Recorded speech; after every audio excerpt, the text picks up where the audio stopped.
अस्सलाम वालेकुम नाजरीन, आप देख रहे हैं प्रोग्राम खबर गर्म है। मैं हूं सोनिया अदनान और मेरे साथ मौजूद हैं एहतशाम उल हक।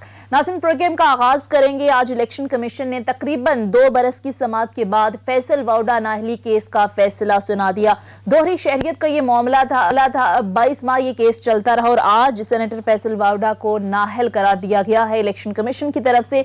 लेकिन फैसल वाउडा सुप्रीम कोर्ट से रजू कर सकते हैं। अब क्या सुप्रीम कोर्ट से फैसल वाउडा को रिलीफ मिल सकता है? हुकूमत के लिए कितना बड़ा सेटबैक है? इस पर आज तफसील से जरा बात करेंगे। इसके साथ साथ नाज़रीन, सियासत में अगर आए तो हमने देखा कि पीपल्स पार्टी और नून लीग की आला सतह की मुलाकातों के बाद सियासी हलचल मुसलसल बरकरार है। हम देख रहे हैं कि अपोजिशन जमातों के हुकूमती इत्तेहादियों के साथ राबितों का सिलसिला जारी है और जो इत्तेहादी हैं, हुकूमत की अहम इत्तेहादी जमातें हैं, वो भी खुल्लम खुल्ला मुलाकातें कर रही हैं। खुल्लम खुल्ला जो हुकूमती कारकर्दगी है उस पर भी बात कर रही हैं।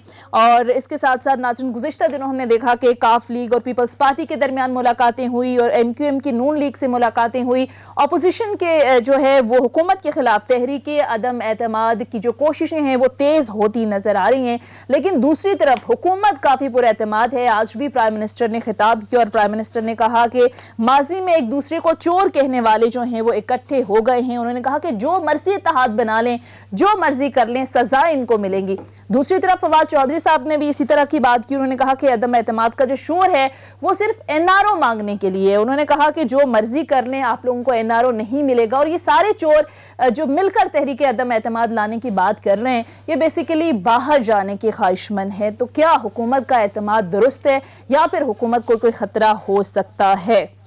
सारे मामलात पर तफसील से बात करेंगे और बात करने के लिए पीटीआई रहनुमा अब्दुल याकूब साहब स्टूडियोज में हमारे साथ मौजूद हैं। Thank you so much Abdul Samad Yakub साहब। सर, जब से हमने देखा कि पीपल्स पार्टी और नून लीग की आला सतह की मुलाकातें हुई हैं, सियासी हलचल बरकरार है। अपोजिशन जमातें जो हैं वो कह रही हैं कि हम तहरीक अदम एतमाद लाएंगे और फिर दूसरी तरफ हम देख रहे हैं कि आपकी जो इत्तेहादी जमातें हैं वो भी खुल्लम खुल्ला मुलाकातें कर रही हैं, तनकीद भी कर रही हैं। कोई खतरा महसूस कर रहे हैं आप? देखिए, ख़तरा तो हमें पहले दिन से ही नहीं था। जिस असम्बली से अगर प्राइम मिनिस्टर एतमाद का वोट ले चुके हों और जिस असम्बली में जो सेनेट में जहाँ पे अददी इनके पास अक्सरियत है, वहाँ पे अपनी बिल की मुखालफत में आके अगर वो वोट पूरे नहीं कर सकते, उनके अंदर की अगर कोई दरारें हैं जो कि हमेशा अल्टीमेटली हमें गवर्नमेंट को तो फ़ायदा देती हैं। जब नून और शीन एक प्लेटफॉर्म पे एक पेज के ऊपर इकट्ठे नहीं हो सकते कि मुस्लिम लीग के अंदर दरारें हैं, तो उसमें आप ये उनसे तवक्को करें कि जी वो ये जो डंडोरा है वो फ्लोर ऑफ द हाउस पे भी करेंगे और ज़रा बाहर करते रहेंगे, मुलाकातें करेंगे, अपनी एग्जिस्टेंस शो करेंगे, रेलेवेंट रहने के लिए ये सारा डंडोरा पीटा जाएगा। बट एट द एंड जब भी वो किसी बिल पेश किया जाएगा तब वो नॉकआउट हो जाएंगे। जब पीडीएम जो अपोजिशन पीडीएम के प्लेटफॉर्म पे इकट्ठी ना हो सकी, जो इस बात पे इकट्ठी ना हो सकी कि नवाज शरीफ को कराची में खिताब नहीं करने देना, तो वो उससे आप क्या तवक्को करेंगे कि वो हुकूमत के लिए खतरा हो सकते हैं? वो हर कोई अपनी एग्जिस्टेंस के चक्कर में है। मुझे नहीं, हम तो बिल्कुल कंफर्टेबल पोजीशन में है और टेन्योर इंशाल्लाह ताला पूरा करेंगे। चलें, हुकूमत कॉन्फिडेंट है एहतशाम साहब, लेकिन इत्तेहादी भी हम देख रहे हैं खुलकर बात नहीं कर रहे, लेकिन हम देख रहे हैं कि हुकूमत पर खुलेआम तनकीद भी कर रहे हैं। सर, आपको लगता है कि ये रस्मी मुलाकातें हैं या हुकूमत को संजीदगी से लेना होगा? मेरा ख्याल है वक्त आ गया है कि शायद संजीदा लेना पड़ेगा। अच्छा। और एक चीज़ से तो सोनिया समद भी एग्री करेंगे कि वो कहते हैं politics is all about perception. अब जो परसेप्शन बन रहा है वो यही है कि जी प्राइम मिनिस्टर साहब सियासी तन्हाई का शिकार हो रहे हैं और जिस तरीके से मुख्तर हल्के साथ दिया करते थे, हर सियासी मसले हल के लिए वो साथ होते थे, वो नहीं सामने आ रहे हैं। अब वो इसी को देखते लोग कहते हैं सिंकिंग शिप है, माजत के साथ ओपोजिशन वाले कहते हैं जिसको बचाने के लिए अवामी राब्ता मुहिम के लिए प्राइम मिनिस्टर साहब निकलने जा रहे हैं। मेरा ख्याल है असल सवाल इस वक्त ये है सोनिया, जो पूछा जाना चाहिए कि जी बज़ाहिर तो ऐसी कोई चीज़ नहीं लगती, क्योंकि जिस तरह के 3-4 बड़े एफर्ट करने हैं, 3.5 साल से ओपोजिशन कह रही है और हम देख रहे हैं और बातें कर रहे हैं इस पर, लॉन्ग मार्च हो, अदम एतमाद हो, इन हाउस चेंज हो, कहाँ से शुरू हो, स्पीकर की बात हो, स्पीकर से पहले तो आप चेयरमैन सेनेट की बात हो, फिर अब जरदारी साहब ने जो काम शुरू किया, कहा जा रहा है कि जी शुजात साहब के पास जाके बाकायदा उन्होंने मदद मांग ली है MQM से, PMLQ से कि इनको हटाने के लिए आप हमें मदद करें। कुछ लोग कहते हैं कि शायद जिस तरीके से इन लोगों का मिजाज है, सियासी लोग हैं, एन वक्त पे फैसले करते हैं। कल आपने सुन लिया परवेज लाई साहब ने एक बात तो कह दी समझ कि जी खिचड़ी पक रही है, किचन में क्या हो रहा है अभी हमें नहीं पता, लेकिन फिले छोड़ दिया उन्होंने और ये बताने से इनकार किया। जब बार बार पूछा गया जी क्या आप अपना कंधा देंगे हुकूमत को हटाने के लिए, कोई जवाब नहीं दिया। उन्होंने कहा जी अभी तो शुरुआत है, देखेंगे ये होगा वो होगा। लेकिन मेरा ख्याल है अहम सवाल अब ये आ गया कि जी इस वक्त प्राइम मिनिस्टर साहब के जो साथी हैं जिस तरीके से साथ खड़े हैं, ठीक है अपनी बात है, इत्तेहादियों के हवाले से एक मुश्किल पेश आ रही है कि इत्तेहादी किसी वक्त भी उड़ सकते हैं, थिन मेजॉरिटी है। इसके लिए तो मुझे लगता है कि ये एक तलवार लटक रही है समत, इस तलवार को हटाने के लिए देखें ना, जिस तरह कहा जा रहा है सुबह शाम अब पार्टियां शुरू हो गई हैं, डिनर खाने चाय लेना देना, इत्तेहादियों को भी बुलाया जा रहा है, उनसे बात भी की जा रही है, उनकी जुबान सुने, उनका लहजा देखें, उनका बयानिया देखें तो वो लग रहा है बड़ा वाज़ेह तौर पे समझ वो इशारों में बात कर रहे हैं। हाँ। हम देखेंगे, हम करेंगे, मतलब इन अदर वर्ड ये भी लगता है कि हमें क्या बीच में से मिलेगा। दूसरी तरफ से इशारा करते हैं कि जी हमें दूसरी तरफ से बहुत कुछ मिलेगा। जैसे जरदारी साहब कहते हैं कि जी ठीक है, एक इत्तला ये भी है, उन्होंने हमको अपना PMLQ की क़यादत को कहा है कि मैं आपको देता हूँ, आप मेरे साथ मिले, पंजाब आपको मैं लेके दूंगा, हाँ। मैं आपको बलोचिस्तान भी लेके दूंगा और सिंध हमें रहने दे, अगर आप कहेंगे तो हम सेंटर में भी आपको ले जाएंगे। देखिए जरदारी साहब का मिजाज है, जो मर्जी कहे, माल शाल उनके पास है, खरीदते हैं, काम लेते हैं, इस तरह का सवाल समझ मैं अगर आपसे पूछूं वन लाइनर, ये क्या सिर्फ हम ये कह सकते हैं कि जी जो आपका कॉन्फिडेंस है, ये कॉन्फिडेंस बाज़ाहिर देखने के लिए तो ठीक है, लेकिन अंदर से जो मामलात हैं जो लिख रहे हैं लोग, बात कर रहे हैं, एडिटोरियल भी आज मैं देख रहा था मुख्तलिफ अखबारात के, वो कहते हैं पैनिक तो आ गया, अननव तो आपको कर दिया उन्होंने। आप लगता है कि कोई तब्दीली वाली गेम आएगी? देखिए आपने बात की कि पॉलिटिक्स ऑलवेज अबाउट परसेप्शंस, फिर स्पेकुलेशंस की भी बात आती है कि इस पाकिस्तान की पॉलिटिक्स में, हमारे पॉलिटिकल कल्चर में एक स्पेकुलेशंस का पहले 100 दिन अभी पूरे नहीं हुए थे तो प्राइम मिनिस्टर के वो जाने की डेट दे देते हैं, फिर 6 महीने की डेट दे देते हैं। मीडिया पे बैठ के आप किसी चैनल को भी अब घुमा लें, दावा करेंगे किसी का अगर वो सटा ठीक हो गया तो वो चैंपियन है। लेकिन बहरहाल ये कॉन्फिडेंस की एक वजह ये होती है कि पैर दर पे जब ऑपोजिशन की नाकामियां सामने आई हैं, देखें ऑपोजिशन, एक मजबूत ऑपोजिशन हमेशा हुकूमत के लिए थ्रेट हुआ करता है, एक प्रेशर ग्रुप के तौर पे या शैडो कैबिनेट के तौर पे काम किया करते हैं। हमारे यहाँ जो ऑपोजिशन है वो थ्रेट इसलिए नहीं है क्योंकि वो अपने केसेस को बचाने के लिए वो अपनी बार्गेनिंग पोजीशन उठाती है। जरदारी साहब ने अपनी बार्गेनिंग पोजीशन, जब उनके ऊपर नैब का कोई नोटिस आता है, हेयरिंग आती है, वो जाके फिर कोई ना कोई डील करने के चक्कर में पड़ जाते हैं। मसला ये है कि वो एक दूसरे को धोखा दे रहे हैं। वो अगर उनका मकसद हुकूमत को गिराना नहीं है, उनको पता है कि वो मैदान में नहीं जा सकते। मैदान जिस ऑपोजिशन को आप डेडलाइंस देते रहे, आपने 23 मार्च की डेट दी, आपने पहले की डेट दी, मौलाना फजलुर रहमान आके बैठ गए, जब तक आपके साथ, अब मैं मानता हूं, चले एक इस अज्यूम कर लेते हैं कि जी गवर्नमेंट की परफॉर्मेंस ठीक नहीं है। गवर्नमेंट की परफॉर्मेंस जब ठीक नहीं हुआ करती तो ऑपोजिशन जो होती है वो सड़कों पे हुआ करती है। हाँ। क्या ये अवाम जो है वो ऑपोजिशन के ऊपर ट्रस्ट करती है? अवाम को मेरे से गिला हो सकता है, हुकूमत से गिला हो सकता है, लेकिन इसका मतलब ये नहीं है कि वो उनके कोर्ट में जाके बैठ गए। एक चीज समझ, देखें आपने बिल्कुल सही बात कहा कि ओपोजिशन जो है ना, उनका काम यही हमेशा होता है कि हुकूमत के लिए मुश्किलात पैदा करना। ओपोजिशन यही करेगी। अगर उनको कहा जाता है कुछ भी नहीं मिलेगा तब भी वो कहते हैं लूजर वो नहीं होंगे, हुकूमत के लिए नुकसान होगा। देखिए अब लोग जिस तरह बात कर रहे हैं कि जी इमरान खान साहब की सियासी तन्हाई की एक वजह ये भी है कि वो कहते हैं 3 बड़े काम जो करने थे, जो दावे थे, अकाउंटेबिलिटी वो नहीं हो सकी, गुड गवर्नेंस नहीं दे सके, इकोनॉमिक प्रॉस्पेरिटी वो आप देख लें, चाहे इसमें कोविड है और मुश्किलात हैं, पिछलों का किया जा रहा है, वो मैं मानता हूँ बहुत ख़राब करके गए थे मामलात को, इनके लिए बड़ा मुश्किल है। लेकिन बात ये समझ, at the end of the day लोग कहते हैं चले वो बुरे थे, अब तो आप आ गए ना, आप तो हुकूमत में आप है ना, आप सीधा करें। अब सारा दिन बैठ के जो वज़रा जो तकरीरें करते हैं, यही बातें आप देख लें, 80% अब बात सुनते हैं, NRO मांग रहे हैं, भाग जाने के लिए तैयार है, मरियम ये चाह रही है, वो चाह रही है। बजाय इसके ये करने के, आप नहीं समझते कि हर वजारत में बैठा वजीर अपना थोड़ा सा काम कर ले तो आप अगले 14-15 माह रह गए हैं, आप 2023 के इलेक्शन के लिए कुछ तैयारी करके जाएंगे। अदरवाइज तो जितने सर्वे आ रहे हैं आप देख लें, पॉपुलैरिटी का ग्राफ हो और पब्लिक मकबूलियत की बात हो, मतलब नीचे ही आ रही है। एहतशाम साहब बिल्कुल इस बात से तो इनकार किया ही नहीं जा सकता कि वज़रा की परफॉर्मेंस के ऊपर सवाल उठते हैं और डेफिनेटली उठते हैं और उठने चाहिए। अगर वो बेहतर भी परफॉर्म कर रहे हैं तो उसे आप मजीद बेहतरी की तवक्को करते हैं या बेहतरी की डिमांड करते हैं, यहाँ तक तो बात ठीक है। लेकिन जहाँ पे आप बात करते हैं हुकूमत ने 3 बड़े काम, अकाउंटेबिलिटी हुकूमत का काम नहीं होता। इवन जो PAC है, पिछली टेन्योर में उन्होंने 64 रेफरेंस ऐसे दायर किए थे, रिकमेंडेशन की थी जिसके ऊपर नैब ने 64 रेफरेंस दायर किए थे। अब की PAC किन के पास है? अपोजिशन के पास है। शहबाज शरीफ के बाद फिर भी वो नून लीग के पास ही है।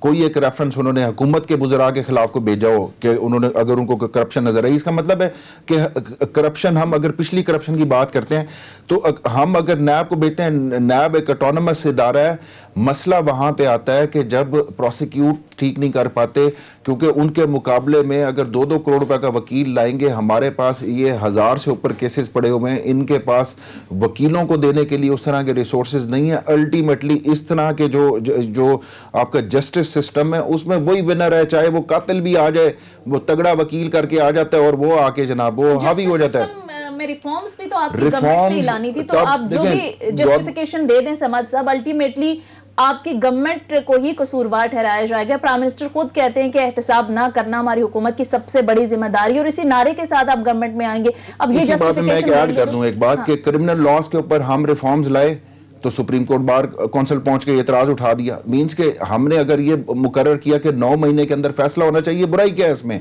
लेकिन देखें हर्डल्स कहां पे आती हैं कि अगर आज हम लेजिस्लेशन के लिए जाते हैं, नैब के लिए इकट्ठे हुए थे रिफॉर्म्स के लिए, ये 25 रुकनी कमेटी बनी थी आज से कोई 1.5 साल पहले, वहां पे सारे इकट्ठे हुए। इकट्ठे होने के बाद उनका जो मुतालबा था, वो जो 35-37 वो मुतालबात ले गए। उस प्राइम मिनिस्टर शाह महमूद साहब जब लेके गए वो सिफारिशात प्राइम मिनिस्टर के पास, तो प्राइम मिनिस्टर ने कहा कि इन सिफारिशात को मानने का मतलब यह कि नैब को बंद कर दिया जाए। तो या तो अपोजिशन की तरफ से कोई सीरियस एजेंडा सामने आए कि वो वाकई चाहते हैं कि नैब, वो हर उस बात को पॉइंट को उठाएंगे कि जिससे उनके अपने केसेस बचते हों। अगर ये मकसद है तो फिर तो अल्लाह ही हाफिज है सब चीज। अच्छा, इसमें जो समझ अपोजिशन वाले बार बार एक बात कर रहे हैं और जो कुछ लिखा भी जा रहा है और गुनसुन भी छोटी मोटी इधर उधर से मिलती है कि प्राइम मिनिस्टर साहब ने शहजाद अकबर को चेंज किया, इस वजह से चेंज किया। बहुत सारी बातें हैं कि जी जो जितना काम होना चाहिए था, जितनी तेज़ी सूरत के साथ अकाउंटेबिलिटी आगे जाती नहीं गई। अब नए साहब को जो लेके आए हैं, कहा यह जा रहा है उनसे कि जी जो मर्जी करें आप, शहबाज शरीफ साहब को गिरफ्तार करें। आपको लगता है कि ये गिरफ्तार करना ही आप समझते हैं कि अपोजिशन को बैकफुट पे लेके जाना होगा?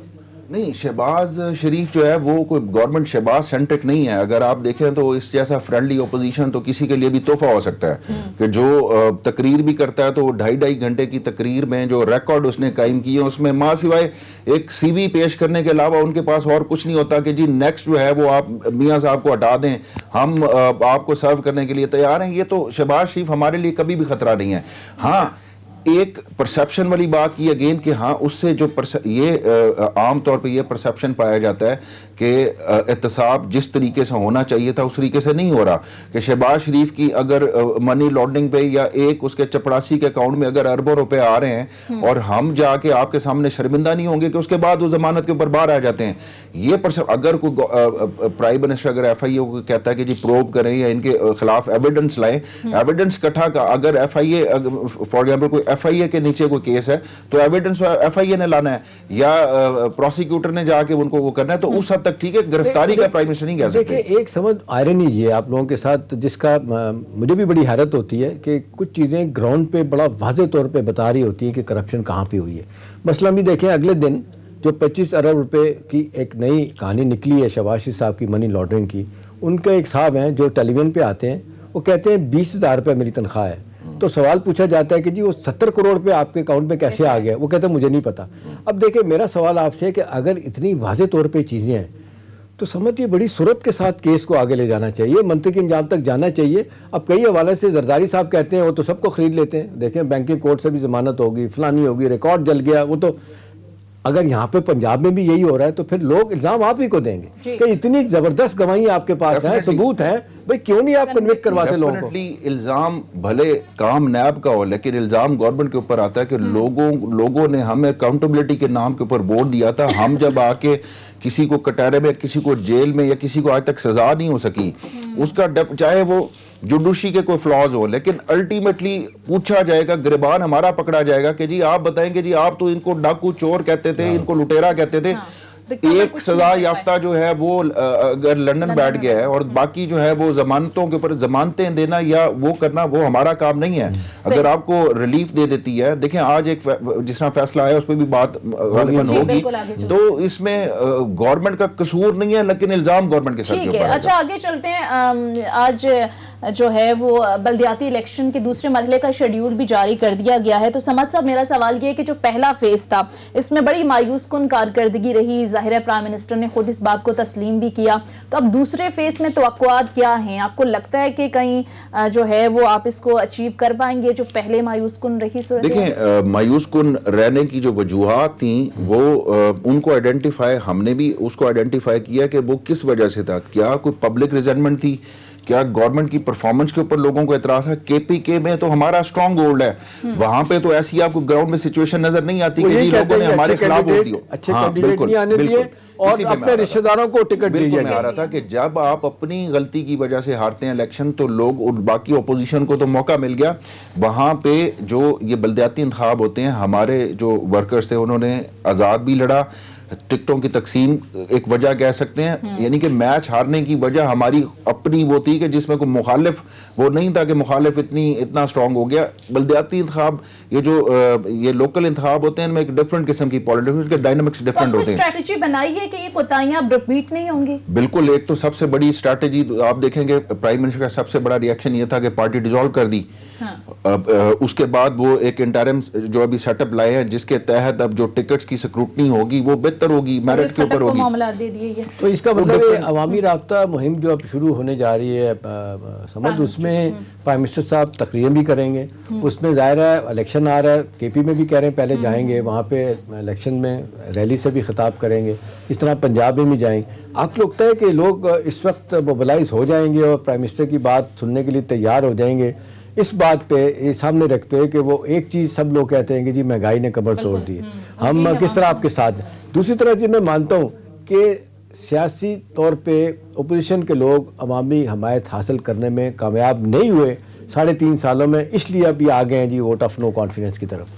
देखिए, हम ये समझते हैं कि आज भी इमरान खान साहब पॉपुलर हैं और उनकी कोई प्राइम मिनिस्टर जो अनपॉपुलर होता है वो 3.5 साल बाद अवाम में जाने का सोचता भी नहीं है। ये एक बड़ा बोल्ड डिसीजन है और अवामी राब्ता मुहिम तो कभी डिस्कनेक्ट होनी नहीं चाहिए। ये पॉपुलैरिटी का ग्राफ आपको वहीं पे नज़र आ जाएगा जब प्राइम मिनिस्टर साहब अभी जाएंगे। उन्होंने आज भी फैसलाबाद में खिताब किया है, जब उनका अपनी आवाम से डायरेक्ट कॉन्टैक्ट होगा आपको नज़र आ जाएगा कि जी प्राइम मिनिस्टर से आपको शिकवा हो सकता है, मैं मानता हूं कि शिकवा हो सकता है, मगर इसका मतलब ये नहीं है कि वो ऑपोजिशन की तरफ देख रहे हैं। कोई और ऑप्शन नहीं है इस वक्त। एक सुनिए, मैं अगर पूछूं फिर आप जरूर पूछिएगा। एक चीज जिस पे शुरू में मैं बात की थी, अदम एतमाद वाली बात, कामल अली आगा सेनेटर हैं PMLQ के, उन्होंने बड़ा वाज़ेह तौर पे कहा है कि जी अगर रियासत हमें कहेगी कि आप इमरान के खिलाफ हो जाएं तो हम खिलाफ हो जाएंगे। आप बताएं, आपको लगता है कि रियासत खड़ी है, मुख्तर हल्के जिनको कहा जाता है उनके साथ खड़े हैं, और ये कामल अली आगा का ये कहना मेरा ख्याल बड़ा माने रखता है। सब बड़े चैनल पे उन्होंने बात की, मेरे साथ फोन पे भी कल बात हुई उनकी। कल ये सेनेटर कामिल अली आगा ने ये बात थोड़ा सा मिस इंटरप्रेट किया रियासत को, या तो वो रियासत को ले रहे थे, एस्टेब्लिशमेंट को रियासत कह रहे थे, क्योंकि रियासत जो होती है कुछ रियासती इदारे होते हैं, कुछ हुकूमती होते हैं, हुकूमत ही रियासत को देख रही होती है। अब आप ये कंट्राडिक्ट नहीं कर सकते रियासत को और हुकूमत को।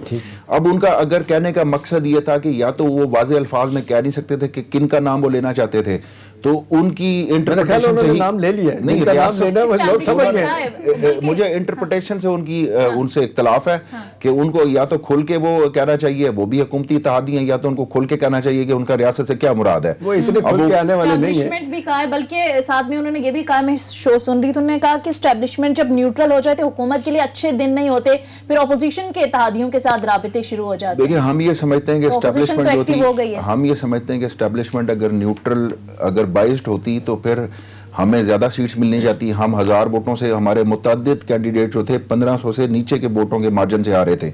अगर 20-25 ऐसे कैंडिडेट हैं जो बड़े नैरो मार्जिन से हारे हैं। अगर हम ये कहेंगे जी ऑपोजिशन ने, ये एस्टेब्लिशमेंट ने ये सारा कुछ करना होता है, तो फिर हम KPK भी ना हारते, फिर हम ज़मीनी इंतखाबात भी ना हारते, डस्का भी ना हारते।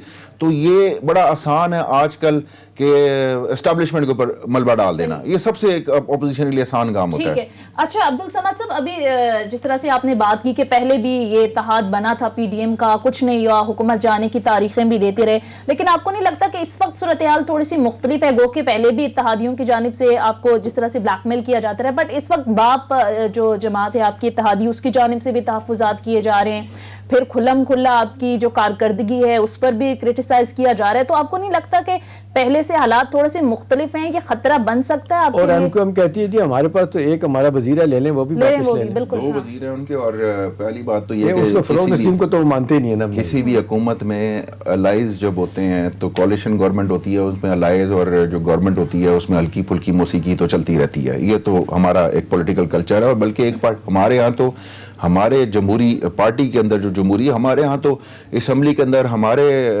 ट्रेजरी बेंच में से भी मैंने खड़े होकर तनकीद कर देते हैं। हमारे यहाँ तो कुली तनकीद होती है, मैं खुद बाज़ औक़ात जो है वो तनकीद कर देता हूँ। इसमें यानी कि हमारे में कोई कदगर नहीं है, कोई गुलामों का टोला नहीं है कि जिसने किसी ने मरियम नवाज को शहजादी कहने के लिए उन्होंने फोटोग्राफर रखे हुए हैं इलेक्टेड के वो उनके यहाँ होती होगी ये गुलामी, हमारे यहाँ ये नहीं होती। हमारे साथ एडजस्टमेंट इनके साथ भी हमारी सही है। ठीक है, लेकिन नोटिस जारी हो जाते हैं जब भी हुकूमत करदगी पर बात करते हैं। नूर आलम खान ने, फिर अहमद जवाद साहब ने जब बात की तो पार्टी ने बड़ा स्ट्रिक्ट एक्शन लिया। तो बहरहाल इस पर मुख्तसर ब्रेक लेते हैं, वापस आते हैं स्ट्रेट में।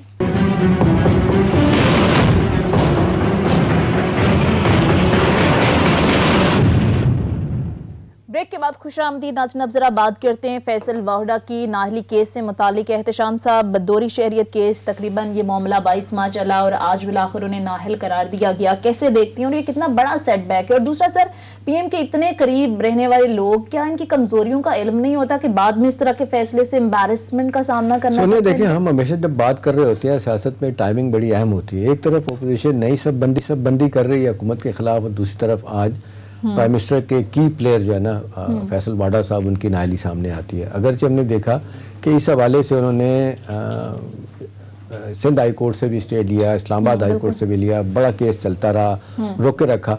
अब देखिए, लोग तो इस तरह देख रहे हैं कि जी, मादत के साथ मैं नहीं कहता लेकिन उनके मुखालफिन कहते हैं कि जी ATM आहिस्ता आहिस्ता उनके छोड़ के जा रहे हैं। ये जुल्फी बुखारी का नाम आता है, जहांगीर तरीन का नाम आता है, अब इनका नाम आता है, और दूसरे चलें ATM है तो नहीं लेकिन करीबी आदमी तो शहजाद अकबर साहब वो भी छोड़ के गए।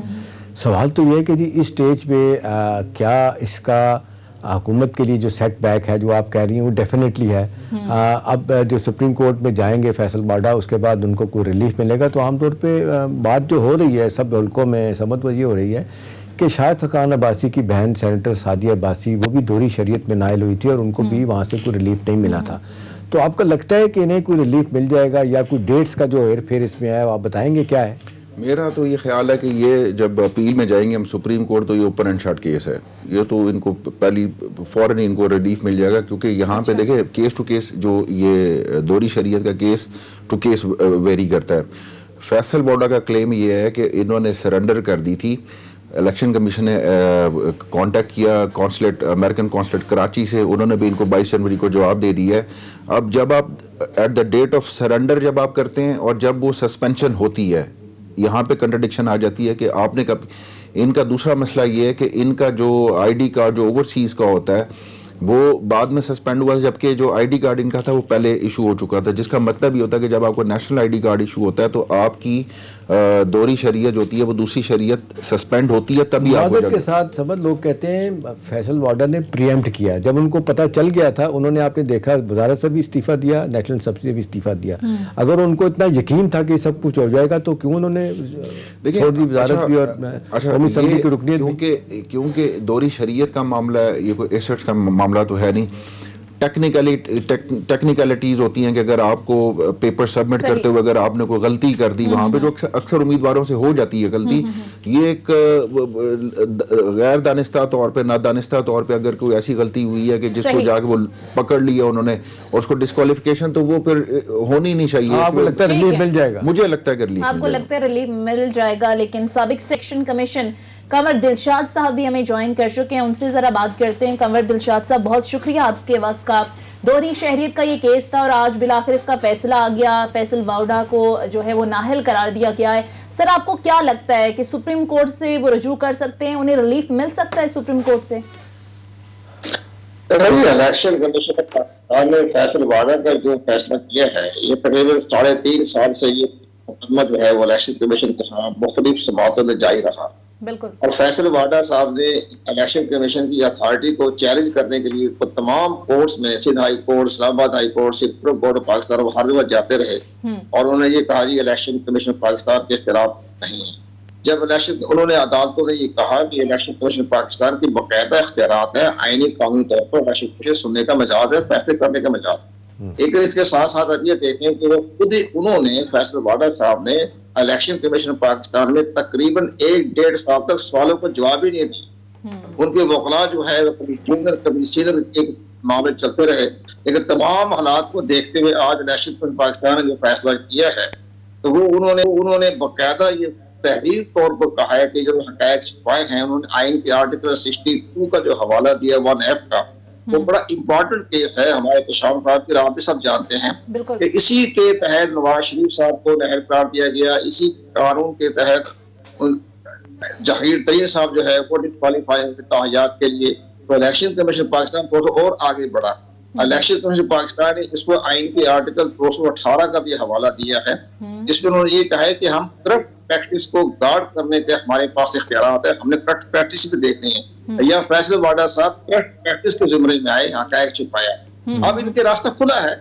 अब सुप्रीम कोर्ट ऑफ पाकिस्तान में जाएंगे, सुप्रीम कोर्ट ऑफ पाकिस्तान में तमाम हालात का जायजा लेंगे और जो माजी में जितने भी इन्होंने फैसले किए हैं सुप्रीम कोर्ट पाकिस्तान में वही मद्देनजर रखे जाएंगे। तो फैसला सुप्रीम कोर्ट पाकिस्तान में आ जाएगा, वहां मालूम हो जाएगा कि इलेक्शन कमीशन पाकिस्तान के फैसले को क्या किस निगाह से देखते हैं। सुप्रीम कोर्ट ऑफ पाकिस्तान का फैसला एक बाकायदा कंप्लीट जजमेंट आएगी और जिसके बारे में जो है तमाम हकायक भी सामने आ जाएंगे।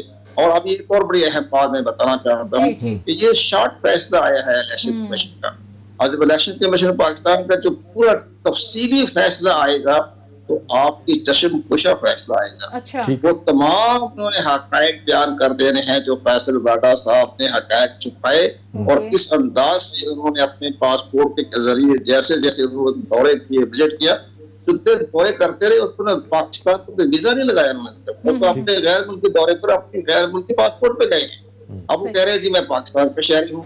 ये सारी चीजें जो है वो सामने आ गई। अब उसका आइन का आर्टिकल 62 जो है जिसमें क्वालिफिकेशन का जिक्र किया गया, तो पहली शक्ल यही है, पहली सूरत यही है, पहला नंबर वही है, सिटीजन ऑफ पाकिस्तान होना लाजमी है। अब सिटीजन ऑफ पाकिस्तान होना लाजमी के बारे में अगर कोई गैर मुल्की शहरी इलेक्शन लड़ता है, हकायक को छुपाता है, तो फिर इसी तरह की सजाएं दी जाती है ताहयात के लिए। एक चीज कंवल दिलशाद साहब, एक चीज बताइएगा, पाकिस्तान ने माजी फैसले के कंवर साहब एक चीज़ बताइएगा, आप इलेक्शन कमीशन के मामलात हो, लोकल गवर्नमेंट के मामलात हो, इलेक्शन की जब बात होती है तो आप सनद की ऐसे हैं, एक बड़े पुराने मंजे हुए खिलाड़ी हैं, बड़ा ज़ोरदार कॉलम भी आप लिखते हैं अपना रेगुलर। सवाल मेरा आपसे है कि अभी हम बात कर रहे थे कि ये अपने शाहिद खकान अब्बासी की बहन सादिया अब्बासी जो सेनेटर थी, उनकी भी नाअहली हुई थी, उन्हें भी सुप्रीम कोर्ट से इसी बुनियाद पर रिलीफ नहीं मिला था कि आपकी दोहरी शरीयत है, आपने वक्त पे नहीं बताया। कुछ लोगों का ख्याल है कि ये इस लिहाज से तो शायद उनको कतई तौर पर रिलीफ नहीं मिल सकता। अगर रिलीफ मिल सकता है, जिसका समझ साहब जिक्र कर रहे हैं कि वो डेट्स का जिक्र है, जिसमें कौंसलेट जो है कराची का उसने जो डेट बताई कुछ और थी और फिर इन्होंने वहाँ पे जो सबमिट की थी वो कुछ और, आपको लगता है इस हवाले से कोई नई चीज़ सामने आएगी वाडा साहब की तरफ से? शाह साहब, इलेक्शन के मामलात को आप बहुत बेहतर जानते हैं। 86 से मुझे आपके साथ में रब्ता रहा है। ये इलेक्शन कमीशन पर पहली मर्तबा इस तरह के फैसले आ रहे हैं। ये आप दोस्त फरमा रहे हैं, हम भी बड़े हैरान हो रहे हैं कि जो हमारे पहले जो स्थायी सुप्रीम कोर्ट के जजेस इलेक्शन कमीशन होते थे, उन्होंने कभी इस तरह के फैसले ये नहीं किए। जिसको डिस्क्वालीफाई जो किया गया है, ये पाकिस्तान इलेक्शन कमीशन की हिस्ट्री में पहला वाकया पेश आया है कि उन्होंने अपने इख्तियारात को बरोए कार लाते हुए किसी को डिस्क्वालीफाई कर दिया। अदरवाइज तो डिस्क्वालीफाई करने हमेशा सुप्रीम कोर्ट ऑफ पाकिस्तान के पास रहे। उन्होंने डिस्क्वालीफाई भी किया, नवाज शरीफ को किया, यूसुफ गिलानी को किया और काफी बड़े बड़े अहम फैसले उन्होंने किए हैं सुप्रीम कोर्ट ऑफ पाकिस्तान ने। लेकिन यहाँ उन्होंने बड़ा अहम फैसले किए। और एक और बड़ी अहम बात हुई कि पहली मरतबा इलेक्शन कमीशन पाकिस्तान ने खुश होना चाहिए हमारे तमाम मीडिया को और सियासतदानों को कि जो ज़ाब्ता इख्तियार की खिलाफ वर्जी कर रहे हैं उनको भी बाकायदा सजा दी जा रही है, नाअहल करार दिया जा रहा है। बेशक वो इस्लामाबाद हाई कोर्ट से उन्हें रिलीफ मिल गया वक्ती तौर पर, लेकिन वो ज़ाब्ता इख्तियार की जो खिलाफ वर्जी की सेक्शन 234 में वो भी सजाएं दी है, नाहिल करार दिया है। ये बहुत बड़ा फैसला हो गया। इस डस्का के रिपोर्ट आई है, बहुत बड़ा अहम फैसला किया। ये सारी चीजें जो आपके सामने आ रही है, आइंदा इंतखाबात पे रास्ता खुल जाएगा। ठीक है, ठीक है। अच्छा एहतशाम साहब, ये बड़ी अहम बात की है कि पहली बार तारीख में हो रहा है कि इलेक्शन कमीशन अपने इख्तियारात का भरपूर इस्तेमाल कर रहा है, तो ये स्पेसिफिकली जो फैसल वाडा केस का सियासी तौर पर असरात क्या देखते हैं, क्योंकि अभी तो फॉरेन फंडिंग केस का फैसला भी आना बाकी है, तो फिर क्या सिनेरियो देख रहे हैं आप? देखिए, इनकी मुश्किलात बढ़ेंगी। फॉरेन फंडिंग केस में भी नहीं लगता कि इतनी आसानी के साथ जान छूट जाएगी इनकी। उसकी वजह यह है कि ये बार बार ये कहना PTI की तरफ से कि जी फॉरेन फंडिंग केस में इस तरह की मदद जो है ना वो तो PMLN को भी मिली थी और जनाब पीपल्स पार्टी को मिली थी, उनको भी खोला जाए। इन अदर वर्ड सोनिया वो ये मान रहे होते हैं कि जी हमने अगर गलत काम किया तो उन्होंने भी गलत काम किया, लिहाजा उनको भी दोनों पार्टियों को लाया जाए सामने। वो अपनी जगह मुश्किल है, लेकिन मेरा अपना ख्याल है सियासी तौर पे ये सेटबैक है, सियासी तौर पे प्राइम मिनिस्टर के लिए एम्बैरसमेंट है, सियासी तौर पे PTI के लिए बड़ा मुश्किल होगा अवाम को जाके कन्विंस करना। और दूसरी चीज़ मैं जो पहले पूछी थी मैंने समद साहब आपसे, और मैं कंवर साहब से पूछता हूँ। कंवर साहब, ये बताइएगा कि ये जब आपको याद होगा कि जब MNA थे, वजीर थे, जब ये मुकदमा चल रहा था दोहरी शरीयत का, तो फैसल वाडा साहब ने रिज़ाइन कर दिया था। ये MNA की सीट छोड़ दी थी, वजारत छोड़ दी थी। बहुत सारे लोगों का ख्याल है कि उन्हें अंदाज़ा हो गया था ये कुछ होने वाला है, तो उन्होंने रिज़ाइन कर दिया। अगर वो इतने ही तकड़े थे, उनको पता था कि डेट्स का मामला, रिलीफ मिल जाएगा, तो वो वजीर रहना चाहिए था, ना छोड़ते, रुकनीत MNA शिप ना छोड़ते। नहीं, इसमें तो बड़ी बात मैं ये अर्ज करूँ आपसे कि जो अदालतों में तारीखें लेते हैं ना, ये बड़ी कमजोरी होती है। जो तारीखों पे तारीखें लेते जाएं, वो केस कपड़ा कमजोर कर। फैसल वाडा साहब ने पता नहीं कितनी दफा उन्होंने तारीखें ली है, डेटें बढ़ाई है, बार बार की है। जो तारीखें बढ़ाते हैं उसका मतलब यह है कि ये कानूनी तौर पर ये कमजोर केस है इसका। तो ये एक बड़ा एक अदलिया का एक सीक्रेट राज है कि जो ज्यादा से ज्यादा टाइम लेगा, तारीखें बढ़ाएगा, वो केस कमजोर करेगा। तो अब यहाँ इसी तरह जो सही कमर दिलशाद हम बात कर रहे हैं, मुख्तसर ब्रेक लेते हैं, ब्रेक के बाद वापस आएंगे। Stay with us.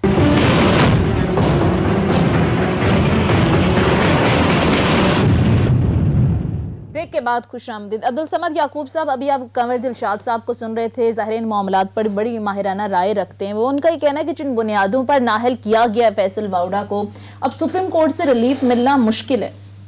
देखिए, जो इलेक्शन कमीशन का स्टैंड है कि उन्होंने कॉन्सुलेट कराची से 22 जनवरी को रब्ता किया, उनको 26 जनवरी को लेटर के ज़रिए ये मौसूल हुआ कि अमेरिकन ने कंफर्म किया कि उनकी जो नेशनैलिटी थी वो डिनाउंस हुई थी, वो सस्पेंड हुई थी, कैंसिल हुई थी 25 जून 2018 को। इट मीन्स कि वो जब इलेक्शन कंटेस्ट कर रहे थे तब वो होल्ड करते थे नेशनैलिटी। अच्छा, जो कमर दिलशाद साहब कह रहे हैं कि वो दूसरे पासपोर्ट के ऊपर किसी दूसरी यानी कि अगर मतलब पहली बात से आप एग्री करते हैं कि ठीक कह रहे हैं वो। देखिए, उसमें फिर दो पॉइंट्स ये आ जाते हैं कि क्या जब आपने अप्लाई कर दिया, एक टाइम टेकिंग प्रोसेस था, आपने अपनी तरफ से डिनाउंस कर दिया, आपने सब कुछ सरेंडर कर दिया, डॉक्यूमेंट्स कंप्लीट कर दिए।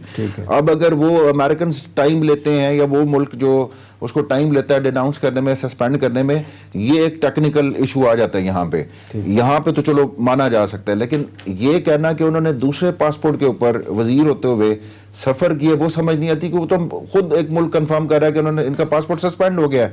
तो उससे जब आप अप्लाई करते हैं तभी आप अपना पासपोर्ट, अपने तमाम तरह डॉक्यूमेंट्स सरेंडर कर देते हैं, उनके हवाले कर देते हैं कि अब अप्रूवल बेशक बाद में है। लेकिन दिलशाद साहब से, मैं कमर दिलशाद साहब से पूछूंगा कि ये किस बेस के ऊपर कह रहे हैं कि जी इलेक्शन कमीशन ने कहा कि जी ये इनके पास एविडेंस है कि वो दूसरे पासपोर्ट के ऊपर सफर करते रहे। इसका मतलब ये है कि फिर उनके पास कोई और किसी और मुल्क की नेशनलिटी भी होगी या थी। ये जरा मुझे वजाहत नहीं हो सकी इसमें। कमर दिलशाद साहब आप सुन सकते हैं? ठीक है, कमर दिलशाद साहब से जी कमर दिलशाद साहब। कमर दिलशाद साहब, मैं ये कह रहा था कि आपने कहा कि फैसल वाडा साहब किसी दूसरे पासपोर्ट के ऊपर वजीर होते हुए ट्रैवल करते रहे, उनके ऊपर एक एलिगेशन ये भी था जो प्रूव हुआ इलेक्शन कमीशन में। लेकिन वो तो अमेरिकन ने, कॉन्सुलेट ने वजाहत कर दी है कि इनकी सस्पेंड हो गई थी नेशनैलिटी। अमेरिकन का कहना है कि 25 जून को 2018 को हुई थी।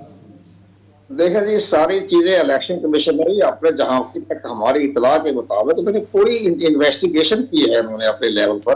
और उन्होंने सारे तमाम हालात को सामने रखा है, जो उन्होंने इमिग्रेशन डिपार्टमेंट से भी पूछा है, तमाम जगहों से पूछा है। बाकी अमेरिकन वैसे तो जवाब नहीं दिया, कहते हम तो किसी के जवाब नहीं देते, दुरुस्त है, उनकी अपनी पॉलिसी होती है। अच्छा। लेकिन तमाम उन्होंने रिकॉर्ड जो है इकट्ठा करने के बाद ये साबित कर, इलेक्शन कमीशन ने साबित कर देना अपने फैसले के अंदर इनकी ड्यूल नेशनलिटी थी। इन्होंने हकायक को छुपाया, उन्होंने इलेक्शन कमीशन से छुपाया और बिल्कुल इनकी ड्यूल नेशनलिटी बरकरार रही है। ये सारी चीजें देखते हुए फैसला सुप्रीम कोर्ट में करना है। लेकिन इलेक्शन कमीशन ने जो तकरीबन 2.5 साल तक इस मामले को वो देखते रहे, गौर खोज करते रहे, इनकी बहसें भी सुनते रहे, लेकिन अंदरूनी तौर पर तमाम इंक्वायरियां भी की है। हाँ। तो हम ये चाह रहे हैं कि ये फैसला बड़ा इम्पोर्टेंट फैसला है और फैसला वाडा साहब ने जो आपका कौमी असम्बली से इस्तीफा देने की क्या जरूरत है? सही। कौमी असम्बली इस्तीफा से किसी ने राय ये दीजिए आप कौमी असम्बली का इस्तीफा दे दे, आपके खिलाफ जो है और नेशनल असम्बली की के बारे में केस दर्ज किया हुआ है। ये तो नहीं मानता कि तो आइंदा तमाम पाकिस्तान के पब्लिक ऑफिस से उनको नाहिल करार दिया जाएगा।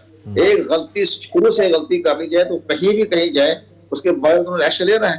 अब इसी तरह जिनके पास ये जाली डिग्रियां थी वो करीब 10 साल के बाद उनके खिलाफ फैसला आ रहा है कि जाली डिग्रियां इनको डिस्क्वालीफाई कर दिया जाए। बिल्कुल। ये तमाम चीजें जो है इन्होंने ये हालात के मुताबिक ये देखे और ये फैसला इलेक्शन कमीशन अच्छा कंवर साहब, आपकी मौजूदगी का फायदा उठाते हुए कंवर साहब एक चीज और आपसे पूछ लूं, क्या मामला है, किस तरह से मामला है और साइड डॉक्यूमेंट उन्होंने पेश कर दिया इन्होंने सुप्रीम कोर्ट ऑफ पाकिस्तान।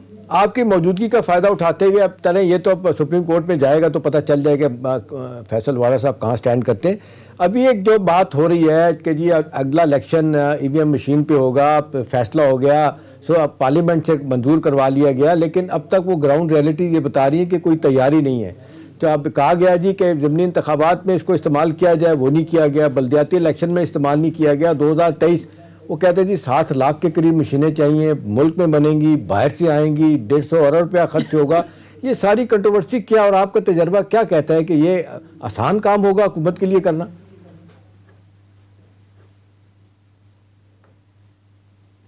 जी लेकिन आपका सवाल जो था मैं सही तौर पर नहीं करने हो सका, आप इस पर मैं ये कह रहा हूँ कंवर साहब कि ये ईवीएम अब इससे मैंने क्या फ़ायदा उठा लें। आपका ईवीएम मशीन की बात कर रहा था कि 2023 के इलेक्शन में अब इस्तेमाल होना है, पार्लियामेंट ने मंजूरी दे दी है ईवीएम के लिए और ये कहा गया था कि जी ज़मीनी इंतखाब में भी इस्तेमाल किया जाए, नहीं किया गया, बल्दियाती इंतखाब में नहीं किया गया। 7 लाख कहते हैं मशीनें चाहिए, 150 अरब रुपये की इसमें इन्वॉल्वमेंट है। मैं कह रहा था आप अपने तजर्बे की रोशनी में हमें बताएंगे कि क्या ये आसान होगा हुकूमत के लिए सब कुछ करना? देखा जी आपके सामने सारे मामला पेश हो रहे हैं ना, आपके सामने जा रहा है। एक आप इसकी इलेक्शन कमीशन के इतने बड़े बोल्ड फैसले की आप अप्रिशिएट करें ना कि उन्होंने अपनी गैर जानबदारी के लिए और आइंदा इंतखाबात में कोई हकायक छुपाने के बारे में जो इस तरीके से करेगा जैसे फैसला वार्डन किया है तो किसी टाइम भी वो नाइल हो सकता है। तो ये तो आप इलेक्शन कमीशन पाकिस्तान के इस फैसले को तो हुकूमत को भी चाहिए अप्रिशिएट करे कि भी उन्होंने बड़ा सही फैसला दिया है ताकि आइंदा इंतखाबात में गड़बड़ नहीं हो सकेगी, बेकायदगी नहीं हो सकेगी, हकायक नहीं छुपाए जाएंगे। ये तो बड़ा अहम फैसला उन्होंने कर दिया ना। अब आप ये देखें कि इलेक्शन कमीशन ने जो मौजूदा इलेक्शन कमीशन जो है इससे पहले के जज थे बड़े तरगुजर करने वाली शख्सियात आते रही, जितने भी चीफ इलेक्शन कमीशन आते रहे, लेकिन यहाँ उन्होंने अपना एक फैसला किया है, ज़ाहिर है उन्होंने अपना तमाम देख लिया है। कंवर दिलशाद साहब, एहतशाम साहब का सवाल ईवीएम से मुतालिक था। कंवर दिलशाद साहब अगर आप सुन सकते हैं तो ईवीएम से मुतालिक सवाल किया था एहतशाम साहब ने कि जाहिर है 2023 के इलेक्शन में पार्लियामेंट ने मंजूर कर लिया कि इलेक्शन ईवीएम से होंगे। मौजूदा हालात को अगर देखा जाए तो आपको लगता है कि ये हो पाएगा 2023 में ईवीएम से इलेक्शन? नहीं तो नजर आ रहा है सामने, आपको ये देखें आपकी तो इसकी भी नजर आ रहा है। इलेक्शन कमीशन इतने फैसले इलेक्शन कमीशन पाकिस्तान कर रहा है चंद महीनों में, 1.5-2 साल में उनको उन्होंने आइंदा इंतखाबात के लिए रास्ता उन्होंने हमवार करा। अब ये देखें, अब इसके साथ साथ ये भी चले कि पहला इलेक्शन कमीशन पाकिस्तान है जिन्होंने इलेक्ट्रॉनिक वोटिंग मशीन के बारे में अपने तहफ़्फ़ुज़ात का इज़हार कर दिया। बाकायदा उन्होंने हुकूमत पाकिस्तान के तमाम फैसले के बारे में आपको तहफ़्फ़ुज़ात दिए थे भी आपकी गैर जानकारी देखें फैसला करती है। तैयार हो गया इलेक्शन कमीशन। बहरहाल के साथ प्रोग्राम का वक्त खत्म हो चुका है। बहुत बहुत शुक्रिया साबिक secretary election commission Kanwar Dilshad साहब प्रोग्राम में हमारे साथ मौजूद थे। अब्दुल समद याकूब साहब आपका भी शुक्रिया। नाज़रीन ये था हमारा आज का प्रोग्राम। फीडबैक जरूर दीजिएगा। अगले प्रोग्राम तक इजाजत दीजिए। खुदा हाफिज़।